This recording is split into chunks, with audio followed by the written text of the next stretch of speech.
मैं जानती थी युविका, एक ना एक दिन तुम मुझे ज़रूर ढूंढ लोगी। प्रेम सर की बेटी हो ना तुम। सच को कुरेद के निकालना और उसको जानना तुम्हारे खून में है। किसी भी सच को जानने से पहले इतना समझ लो कि तुम्हारे जो पिता थे वो किसी भगवान से कम नहीं थे। मैंने 20 साल पूजा है उन्हें, लेकिन वो कहते हैं ना कि अच्छे इंसान और अच्छे कर्म इस दुनिया में सहन नहीं होते, इसीलिए भगवान उन्हें अपने पास जल्दी बुला लेता है।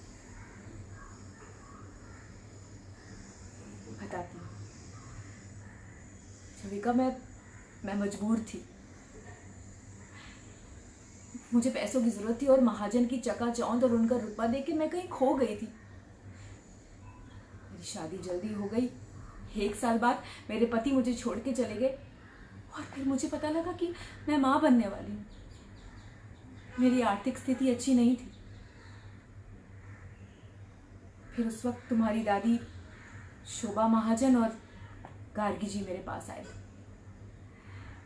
और उन्होंने मुझे बोला कि वो मुझे मुंह मांगी रकम देंगे अगर मैं प्रेम जी के खिलाफ सेक्सुअल कंडक्ट का आरोप लगाऊं तो। मैंने उनकी बात मान ली। वो जानती थी कि मैं प्रेग्नेंट हूँ, मुझे पैसों की जरूरत है और इस बात का फायदा उन्होंने अच्छे से उठाया। एक पल के लिए मैंने सोचा कि कोई माँ अपने बच्चे के साथ ऐसे कैसे कर सकती है। फिर मुझे पता चला कि प्रेम सर शांति प्रसाद जी की नाजायज औलाद थे, इसीलिए शोभा महाजन किसी भी तरह धनराज महाजन को उस कुर्सी का हकदार बनाना चाहती थी, क्योंकि भानु जी से उन्हें कोई खतरा नहीं था। वो उनका वंश आगे बढ़ा ही नहीं सकते थे।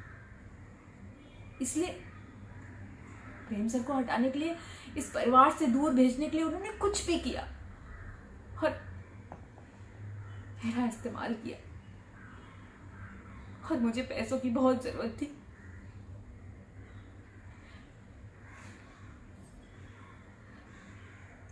तुम्हें पता है, प्रेम सर को इस बारे में सब कुछ पता था। हाँ, मैंने उन्हें एक दिन फोन करके बताया, लेकिन वो 20 साल तक चुप रहे, कुछ नहीं बोला। पता है क्यों? क्योंकि प्रेम सर ने सोचा कि जिस माँ ने उन्हें पाला पोसा, उन्हें बड़ा किया, उनका मन रखने के लिए वो ये कुर्बानी दे दे, और वो चले गए इस परिवार से दूर। युविका, मैं कैसे कुछ बोलती, कैसे सच बताती? महाजन से इस तरह का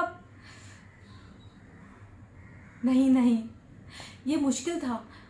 महाजन मेरे लिए और मेरे बच्चे के लिए खतरा बन सकते थे, इसलिए मैंने मुंह नहीं खोला। प्रेम जी ने 20 साल तक मेरी मदद की, सब कुछ किया मेरे लिए। उन्होंने मुझे माफ भी कर दिया, लेकिन कहते हैं ना कि मुझे अपने कर्मों का फल इसी जन्म में मिल गया। मेरा बच्चा, भगवान ने मुझे सजा दे दी।